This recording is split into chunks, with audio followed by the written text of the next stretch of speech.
Commander James Blackwood gritted his teeth as warning lights flooded the cockpit of the experimental quantum drive ship. The vessel shuddered violently, threatening to tear apart as reality itself seemed to bend around him. This was supposed to be a routine test flight of humanity's newest FTL technology. Instead, it had become a nightmare. Mayday, Mayday. This is Commander Blackwood. QD-7 experiencing critical drive failure. His distress call disappeared into static.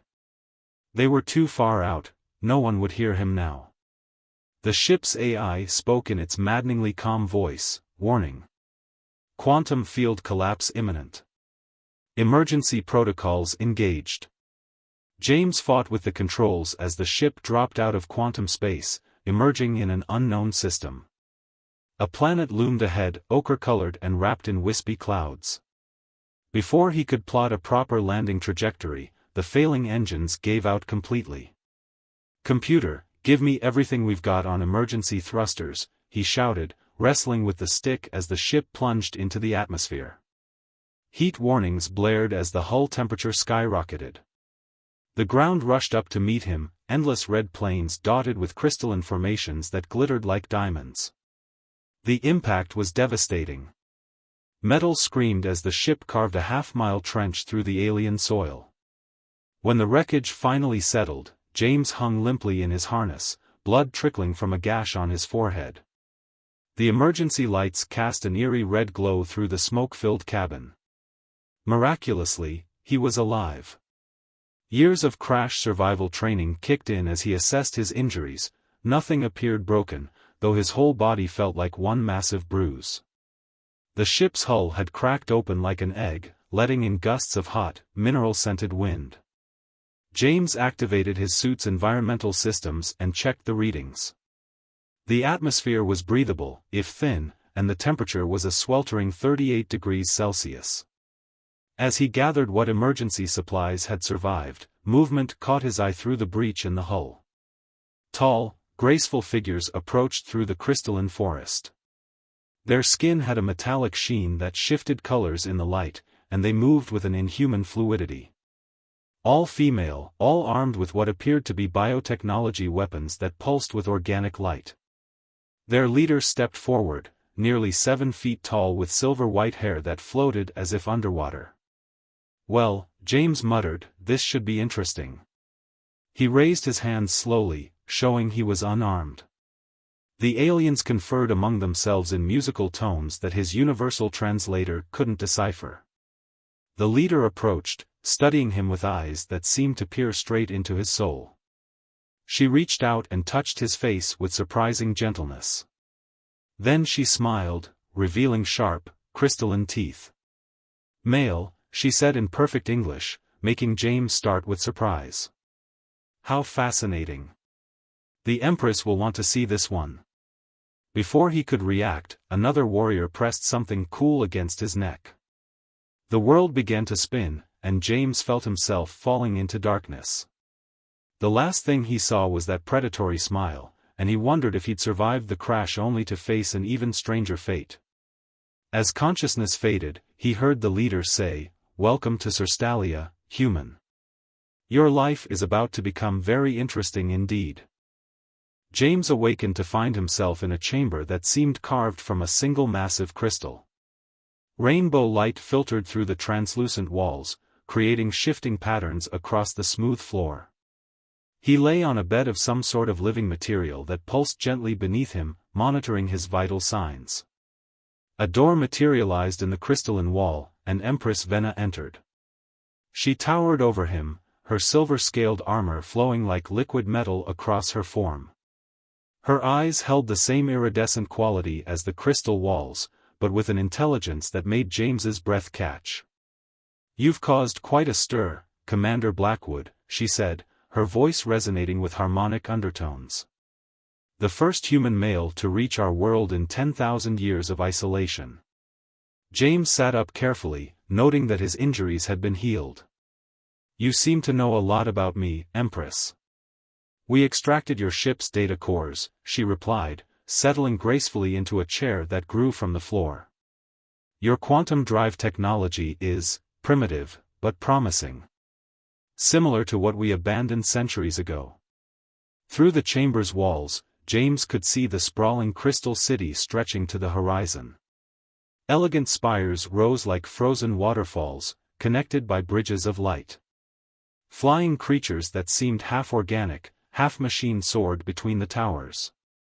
Welcome to Crystalia Prime, Vena continued. Our society has evolved beyond the need for male leadership. We've engineered ourselves to achieve biological perfection, extending our lives indefinitely. But we face a crisis of stagnation. And what does that have to do with me? James asked, though he was beginning to suspect the answer. The Empress's lips curved in a smile that held both warmth and calculation. Your arrival presents an opportunity. Fresh genetic material, yes, but more importantly, a different perspective. Our scientists believe your species has potential. She stood and walked to a wall, which became transparent, revealing a massive arena below. Alien males of various species fought in choreographed combat, their movements both beautiful and lethal. Among our people, all must prove their worth, Vena explained. Even a decorated Earth commander such as yourself. Survive the trials, demonstrate your value, and you may find a place here. Fail. She let the sentence hang unfinished. James approached the window, watching the combat below. And if I refuse? You misunderstand, Commander. This isn't a request. She turned to face him, her expression softening slightly. But I sense in you a warrior's spirit. You could thrive here, among us. Perhaps even at my side. Before James could respond, alarms began blaring throughout the city. The Empress's expression hardened as she received a silent communication. It seems your arrival was noticed, she said. Raiders from the outer systems, hoping to claim you for themselves. Now you'll see how we deal with threats to our domain. The sky above the city filled with crystalline warships, their designs unlike anything in human space. As James watched them move into defensive formations, he realized his choices were becoming limited. Survival would mean adapting to this alien matriarchy, and perhaps finding a way to bridge two very different civilizations. When do the trials begin? He asked quietly. Vena's smile returned, fierce and approving. Now, Commander. They begin now. The arena pulsed with bioluminescent light as James faced his first opponent, a towering draconid warrior with scales that shifted like oil on water. Around them, thousands of Crystallian women watched from their floating observation platforms, their attention focused on the spectacle below. James wore a ceremonial combat suit they'd provided, a second skin of living crystal that enhanced his natural abilities. He'd spent the past week learning its basic functions, but the Draconid had years of experience with similar tech. Begin, came the announcement in that musical language he was starting to understand. The Draconid moved with frightening speed, its clawed hands leaving trails of light in the air. James barely managed to dodge, his combat suit responding to his thoughts with microsecond precision. He discovered that while the alien males here were physically superior, they fought with predictable patterns, trained for show rather than survival. James didn't fight for show. He rolled under a sweeping strike, noting how his opponent overextended. The next attack came exactly as he predicted, and James was ready. He used the Draconid's momentum against him, a basic judo throw amplified by the combat suit's strength enhancement. The alien warrior crashed into the arena wall with enough force to crack the crystalline surface. Silence fell over the arena. No one had expected the human to win his first bout, let alone so decisively. From her private observation pod, Empress Vena leaned forward, her eyes glowing with interest. Impressive, came a voice behind him. Another competitor, a sleek, cat-like being with cybernetic augmentations. But you've only made yourself a target. The next 3 bouts proved the creature right. Each opponent came at him with increasing ferocity, determined to eliminate the human upstart. James survived on a combination of military training, quick thinking, and increasingly creative uses of his combat suit's capabilities. Between matches, he began noticing the political undercurrents. Different factions among the Crystallians backed different fighters, using the games as proxy battles for influence. Vena's rivals clearly wanted him eliminated, while the Empress herself seemed to be maneuvering to protect him, though whether out of genuine interest or political calculation, he couldn't tell. The final bout of the day paired him against the undefeated champion, a massive synthetically enhanced warrior that looked like a cross between a praying mantis and a samurai. As they circled each other, James noticed something odd about his opponent's movements. They weren't the practiced motions of a career gladiator, but the precise, efficient actions of a trained killer. "You're not really a games fighter, are you?" James asked quietly. The creature's mandibles clicked in what might have been appreciation. "Neither are you, human. I serve the outer faction. They sent me to evaluate your potential." The fight that followed was unlike anything the arena had seen.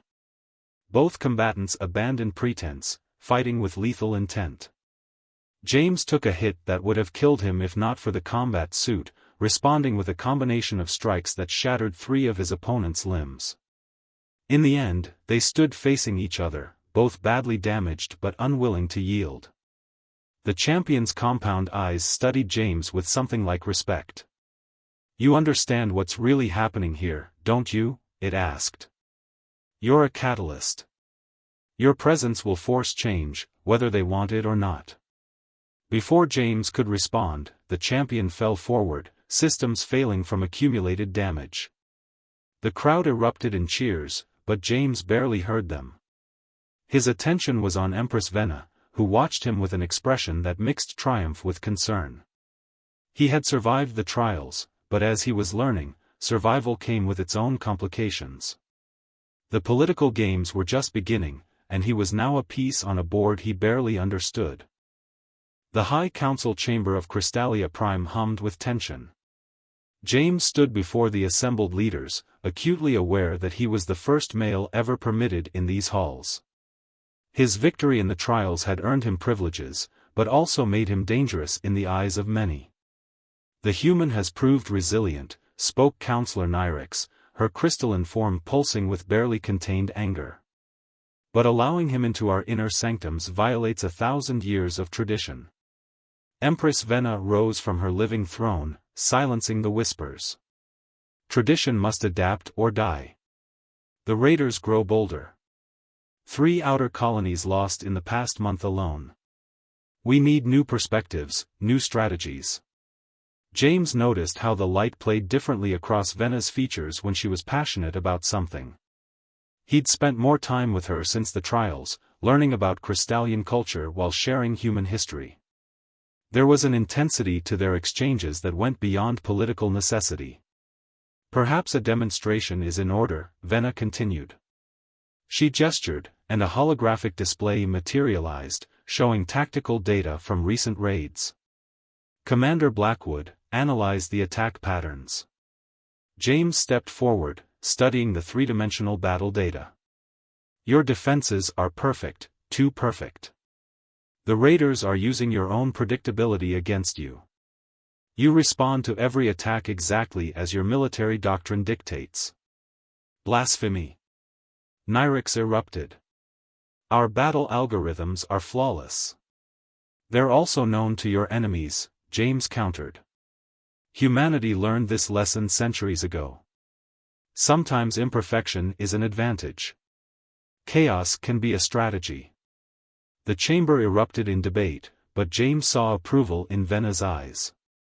Later, in her private gardens where crystal flowers sang in harmonic frequencies, she explained more. "You've given them something to fear," she said, watching twin moons rise over the crystal spires. "Change. Is that why you've been protecting me? Because I represent change?" Vena turned to him, her bioluminescent patterns shifting in what he now recognized as emotional display. "Initially, yes. But now?" She stepped closer, her height making him look up to meet her gaze. You fascinate me, James Blackwood. Your species is young, imperfect, chaotic, yet you achieve things our perfect society never imagined. The air between them charged with unspoken possibility. But before either could act, a security alert shattered the moment. Nyrix's face appeared in a crystalline communicator. Empress, we've detected a human quantum signature. A rescue ship approaches. James felt his heart race. Earth had found him. But as he looked at Venna, he realized his feelings about rescue had become complicated. She met his gaze with an expression that mixed sadness with determination.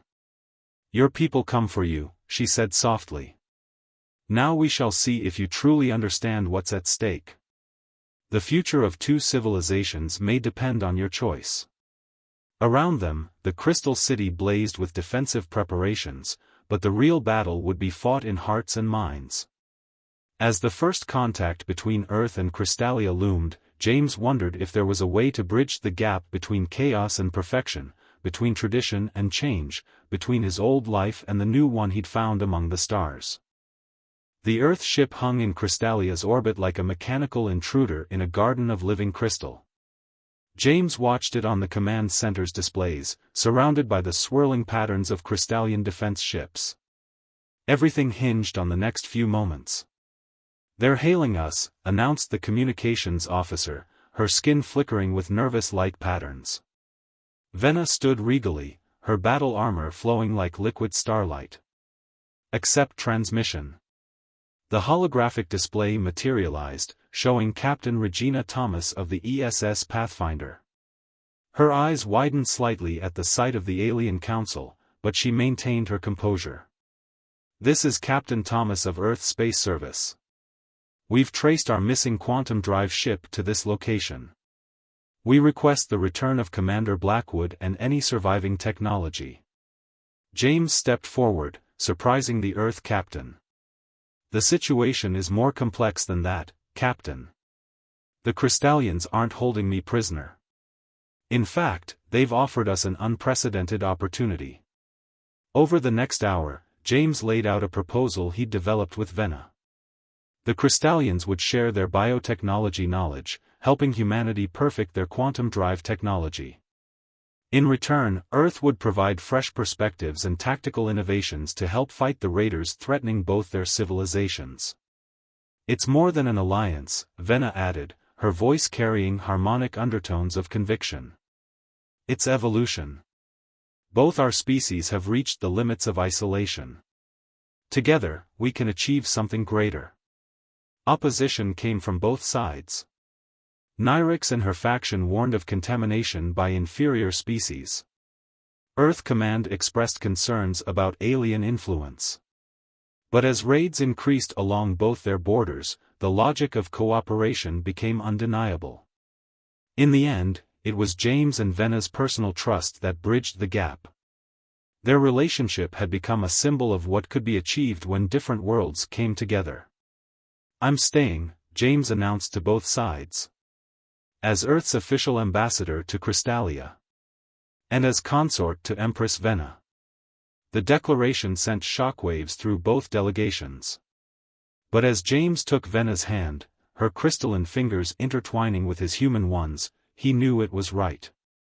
Their differences weren't weaknesses, but strengths. 1 year later, James stood on a balcony overlooking the Crystal City. Human ships now docked regularly at the spaceport, exchanging knowledge and culture.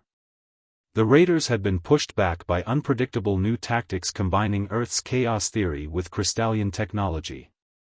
Venna joined him, their child growing in a Genesis chamber below, the first human Crystallian hybrid, a living bridge between worlds. Her body resonated with the harmonic frequencies that he now recognized as joy. Having doubts, she asked, her free hand resting on her ceremonial sword. James smiled, watching a group of human scientists studying with Crystallian biotechnology masters. No. Some crashes lead you exactly where you need to be. Around them, the Crystal City sang its ever-changing song, no longer bound by rigid perfection. Like the hybrid child they would soon welcome, it was becoming something new, proof that the greatest strengths often came from embracing change rather than fearing it.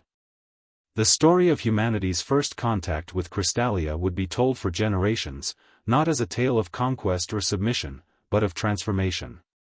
Two civilizations learning that true evolution meant growing together, finding strength in their differences, and daring to become something greater than the sum of their parts. And it all began with a crashed ship and a warrior who learned that sometimes the greatest adventures weren't about escaping, but about finding where you truly belonged.